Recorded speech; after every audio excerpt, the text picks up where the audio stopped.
되기를 기도합니다 하고 함께 동참해 주셨습니다.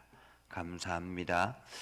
우리 다 같이 함께 마태복음 26장 69절에서 75절 말씀을 읽겠습니다. 베드로가 바깥들에 앉았더니 한 여종이 나와 이르되 너도 갈릴리 사람 예수와 함께 있었도다 하거늘 베드로가 모든 사람 앞에서 부인하여 이르되 나는 네가 무슨 말을 하는지 알지 못하겠노라 하며 앞문까지 나아가니 다른 여종이 그를 보고 거기 있는 사람에게 말하되 이 사람은 나사렛 예수와 함께 있었도다 하며 베드로가 맹세하고 또 부인하여 이르되 나는 그 사람을 알지 못하노라 하더라. 조금 후에 곁에 섰던 사람들이 나와 베드로에게 이르되 너도 진실로 그 도당이라 네 말소리가 너를 표명한다 하거늘 그가 저주하며 맹세하여 이르되 나는 그 사람을 알지 못하노라 하니 곧 닭이 울더라. 이에 베드로가 예수의 말씀에 닭 울기 전에 내가 세 번 나를 부인하리라 하심이 생각나서 밖에 나가서 심히 통곡하니라. 아멘. 이 고난주간을 맞이하는 첫째 날 오늘도 하나님께서 여러분들과 함께 하시기를 소망합니다. 여러분 모두 다가 오늘도 주의 은혜 가운데 가득하고 주의 영광을 드러내는 복된 삶을 살아갈 수 있기를 주님의 이름으로 축복합니다. 우리가 고난주간을 보내면서 특별히 오늘 베드로의 실패담에 대한 이야기를 함께 묵상하려고 합니다. 사실 베드로가 실패했던 것은 오늘 이 이야기뿐만은 아니죠. 얼마 전에 겟세마네 동산에서 예수님께서 세 명의 제자들을 데리고 들어가서 기도할 때 제자들에게 이야기를 했습니다. 너희 나를 위해서 좀 기도해달라. 내가 너무 힘들고 어려우니 나를 위해서 기도해달라라고 했습니다. 그때 그 부탁을 받았던 베드로는 예수님의 그 기도하는 시간, 그 시간을 참지 못하고 졸고 있었습니다. 그렇게 세 번이나 졸고 있다가 결국에는 함께 기도하지 못하고 시간을 끝맺혔던 그러한 경험이 있습니다. 또한 예수님께서 제자들을 데리고 발을 씻어 주실 때도 말씀하셨죠. 이 발을 씻어 줄 때 베드로는 절대 내 발을 못 씻습니다 라고 했습니다. 그때 예수님께서 내가 너의 발을 씻지 아니하면 너와 내가 상관이 없다 라고 말씀을 하셨습니다. 그때 베드로도 여전히 자기의 그러면 내 몸까지 다 씻겨 주십시오 라고 이야기를 합니다. 한마디로 베드로는 끊임없이 예수님과 함께 동행하고 3년 동안 예수님의 생각을 담으려고 했지만은 인간적인 생각 때문에 그 육체적인 관계 때문에 때로는 예수님의 그 뜻과 관계없는 행동들을 하면서 실패를 경험합니다. 예수님께서 체포될 당시에도 마찬가지였죠. 체포될 당시에도 베드로가 욱하는 마음에 칼을 빼들고 대제사장 종의 귀를 때렸습니다. 그때 여전히 예수님께서는 그 베드로에게 칼을 도로 집어 넣어라 라고 말씀하시면서 칼로 시작하는 것은 칼로 망한다 라고 말씀하셨습니다. 사실 이 모든 것들은 다 베드로의 열정이고 예수님을 따른다고 하지만은 예수님이 걸어가는 길과 반대되는 그러한 행동들, 한마디로 베드로의 영적인 실패들에 대한 이야기입니다. 그렇게 겟세마네 기도 후에 예수님께서 체포되어서 대제사장 가야바의 뜰 안에 끌려가서 이제 신문을 받습니다. 예수님이 대제사장에게 신문을 받습니다. 내가 하나님의 아들 그리스도냐? 그러자 예수님께서 네가 말하였도다. 그 이야기를 듣고 대제사장은 옷을 찢고 신성모독이다 라고 이야기를 합니다. 한마디로 상황이 모든 것이 끝이 난 것이죠. 그런데 이러한 과정에서 제자들은 다 도망을 갔고 가룟 유다의 배신으로 인해서 예수님은 잡혀가게 되었고 모든 제자들이 다 도망을 갔는데 그래도 의리로 뭉친 베드로는 끝까지 예수님을 따라서 예수님의 그 재판 과정까지 지켜보았습니다. 오늘 그 재판 과정에 서 있는 베드로를 우리는 만나게 되지요. 베드로가 얼마나 두려웠을까요? 얼마나 마음에 갈등이 일어났을까요? 예수님께서 죄 없으심에도 불구하고 그 재판장에서 신문을 받는 그런 과정에서 만약에 베드로가 예수님은 아무 죄가 없습니다 라고 증인으로 섰다면 어땠을까라는 생각을 해봅니다. 그러나 그 상황이 감히 베드로가 나설 수 있는 그러한 상황이 아니었을 것입니다. 그렇게 마음속에 갈등을 겪고 있을 때 내가 나갈까 말까 이러한 갈등, 그리고 예수님의 재판이 어떻게 이루어질까 이러한 두려움 반으로 이 재판을 지켜보고 있었던 것입니다. 어쩌면은 당시의 상황을 지켜보고 있었다라고 말할 수가 있겠죠. 사실 성도들이 이러한 경우들이 참 많이 이러한 경우들을 만날 때가 많이 있습니다. 영적으로 어떤 하나님 앞에 헌신해야 되는, 그러나 그 헌신이 때로는 내가 많은 것들을 포기해야 되는 그러한 갈등의 경우들이라고 말할 수가 있죠. 그때 내가 전적으로 헌신할까 말까 이러한, 그래서 조금 더 상황이 변화가 되면 내가 헌신해야지 이러한 상황, 이러한 경우들이 우리들에게 많이 있습니다. 그럴 때 때로는 어떤 사람들은 전적으로 헌신하는 반면에 어떤 사람들은 거기에서 완전히 벗어나는 그러한 모습을 보기도 하죠. 오늘 베드로와 같은 상황이라고 볼 수 있습니다.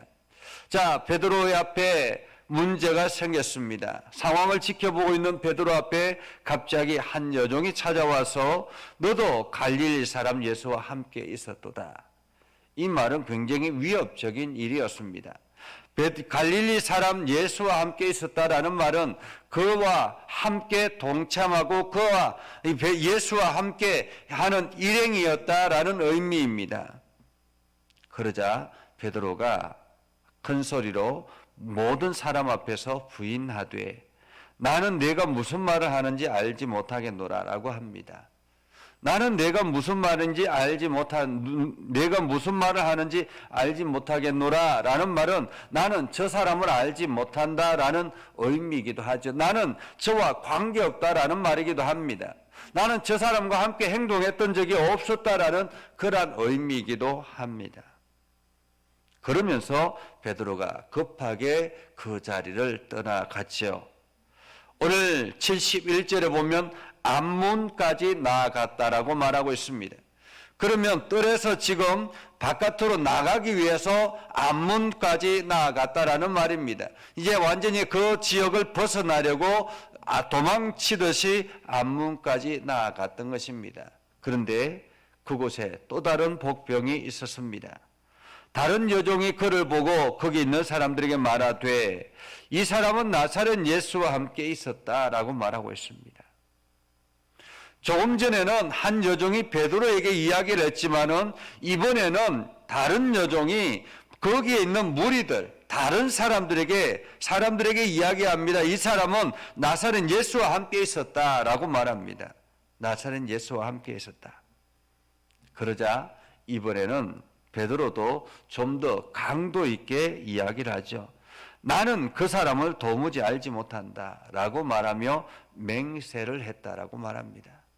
내가 맹세하니 그 사람은 맹세코 나는 그 사람을 알지 못한다라는 말이죠. 조금 전에는 갑작스럽게 당황해서 그 사람을 알지 못한다고 했지만은 이번에는 맹세하며 알지 못한다고 합니다.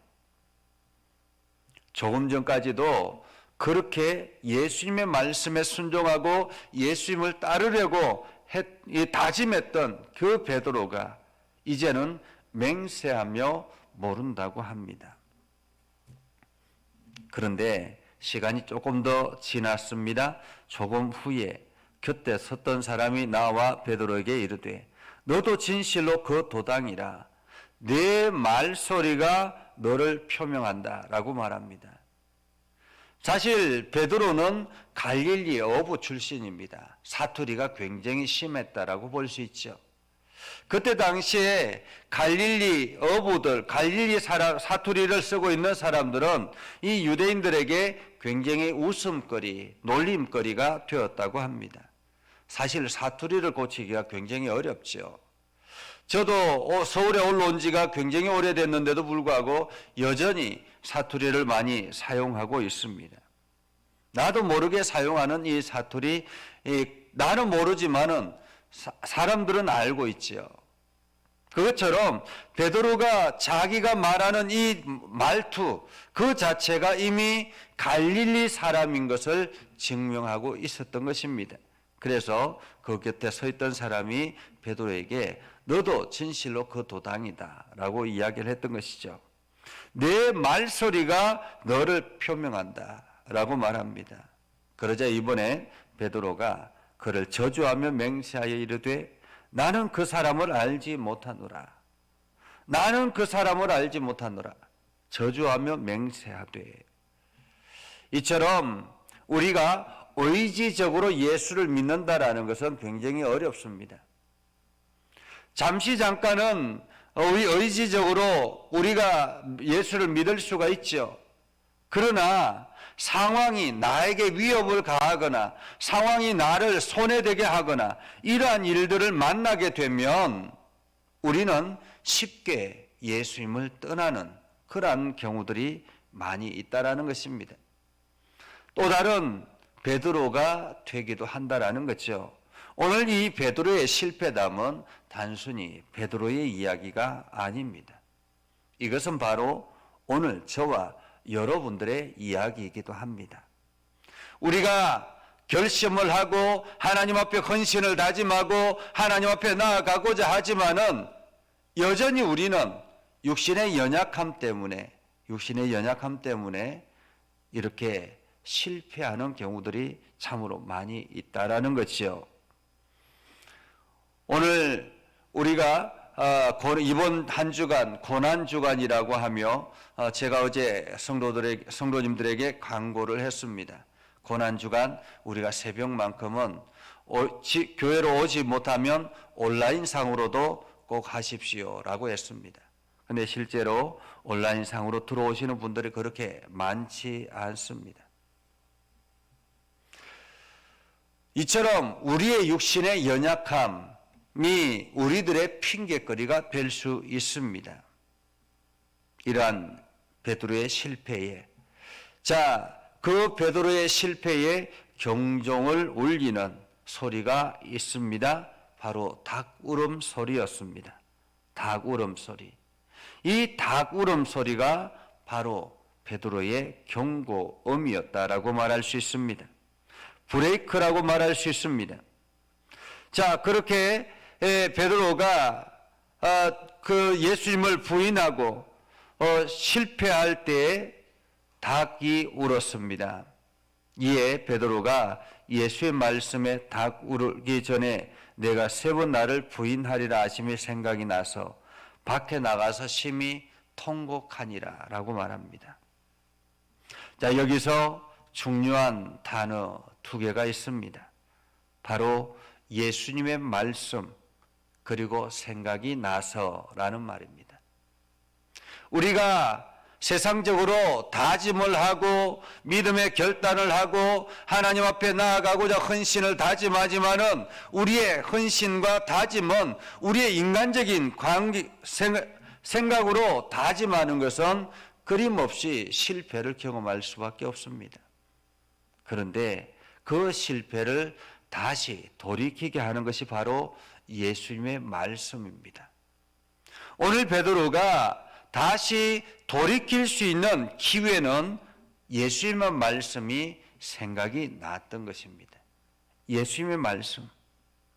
예수님의 말씀이 생각이 나서 심히 통곡하였다라고 말합니다. 여기서 통곡했다라는 말은 통에 자복했다라는 말이기도 합니다. 이것은 다른 표현으로 말하면 부스러뜨리다, 어스러뜨리다 이런 의미를 가지고 있는 영적인 변화인 거죠. 내가 실패했구나 라는 것을 깨닫게 되는 순간이라고 볼 수 있습니다. 오늘 베드로가 될 수 있었던 결정적인 순간이 바로 이러한 실패를 통해서 하나님의 말씀으로 다시 깨닫게 된 것이었습니다. 오늘 베드로는 조금 전까지만 해도 점점 예수님과 멀어지는 모습을 우리는 보게 되었던 거죠. 처음에는 예수님을 부인하고, 그 다음에는 맹세하며 부인하고, 그 다음에는 저주하며 맹세하며 부인하고, 이렇게 점점 예수님과 멀어졌습니다. 그런데 하나님의 예수님의 말씀이 생각나지 않았으면 그렇게 영원히 예수님과 멀어지게 되는 것입니다. 이것이 우리들의 모습이라는 것입니다. 그리고 이것이 바로 죄의 본성이라는 거죠. 우리는 끊임없이 세상을 살아가면서 예수님과 멀어지려고 하는 죄가 우리 안에 일어나고 있습니다. 그래서 나도 모르게 부인하고 그러면서 점점 예수님과의 관계가 멀어지게 되는 것입니다. 사실 우리가 교회를 한 번 안 나오고 두 번 안 나오고 세 번 안 나오면 처음에 안 나올 때는 뭔가 이렇게 끄름직했지만은 두 번 안 나오면 그것이 조금 더 줄어들고, 그렇게 세 번, 네 번, 한 달이 되고 두 달이 되면 이것이 어느 순간인가 자연스러워지는 경우들이 굉장히 많습니다. 그때에 우리를 돌이킬 수 있는 것, 그것은 바로 말씀입니다. 하나님의 말씀. 그렇기 때문에 우리는 말씀을 읽고 또 읽어서 이 말씀이 우리가 생각나도록, 내가 죄로부터 예수님의 말씀으로부터 예수님으로부터 멀어지려고 할 때에, 나도 모르게 멀어지고 있을 때에 이 말씀이 생각나도록 끊임없이 우리는 성경을 읽고 또 묵상하고 읽어야 되는 것입니다. 그렇게 말씀을 읽고 생각이 날 때 우리는 오늘 베드로처럼 심히 통곡하여 그 자리를 떠나야 되는 것이죠. 죄의 자리, 범죄의 자리, 그 자리를 떠나는 것입니다. 오늘 우리는 베드로의 실패를 통해서 우리 자신을 돌아봅니다. 나는 내 의지적으로 다짐하며 신앙생활하고 있지는 않는가? 그 신앙생활은 내 의지는 한낱 이렇게 상황이 변하면 금방 무너지게 되는 의지라는 것입니다. 그런데 내 의지를 붙잡아 줄 수 있는 것이 있다면 그것은 바로 하나님의 말씀이라는 것이죠. 오늘 우리가 이 말씀 앞에 온전히 서서 하나님의 선한 뜻대로 하나님이 이끌어 가시는 대로 살아가는 저와 여러분들이 될 수 있기를 주님의 이름으로 축복합니다. 기도하겠습니다. 거룩하신 아버지 하나님, 은혜를 감사합니다. 오늘도 주님의 은혜 가운데 거하게 하시고 하나님의 사랑 가운데 거하게 해주심을 감사드립니다. 고난 주간을 맞이하며 우리가 하나님 앞에 더욱더 간절한 마음으로 기도합니다. 예수 그리스도의 십자가 사랑이 우리의 삶을 일으켰고 우리가 하나님의 거룩한 백성으로서 살게 되었음을 고백하며 오늘도 하나님을 의지하며 살아가기를 소망합니다. 아버지 하나님, 우리가 신앙생활할 때 우리의 의지적으로 신앙생활하지 않게 하시고 오늘도 성령의 이끌어가는 대로 순종하며 하나님의 말씀을 듣고 깨닫게 하여 주옵소서. 때로는 하나님이 원치 않는 길을 걸어갈 때에 하나님께서 베드로처럼 경고음을 우리들에게 들려주셔서 우리가 하나님의 말씀을 깨닫게 하시고 그 말씀을 통해서 변화되어 하나님의 거룩한 백성으로서 오늘도 승리케 하여 주옵소서. 믿음의 성도들이 하나님 앞에 기도하며 나아갈 때 하나님의 은혜가 넘쳐나게 하옵소서. 예수님의 이름으로 기도드리옵나이다. 아멘. 이제는 우리 구주 예수 그리스도의 은혜와 하나님 아버지 극진하신 사랑과 성령님의 감화 감동 역사 위로 교통하심의 은혜가 오늘도 주의 말씀 안에 있는 믿음의 백성들 위해 하는 모든 일들 위해 영원토록 함께 하옵시기를 간절히 축원하옵나이다. 아멘.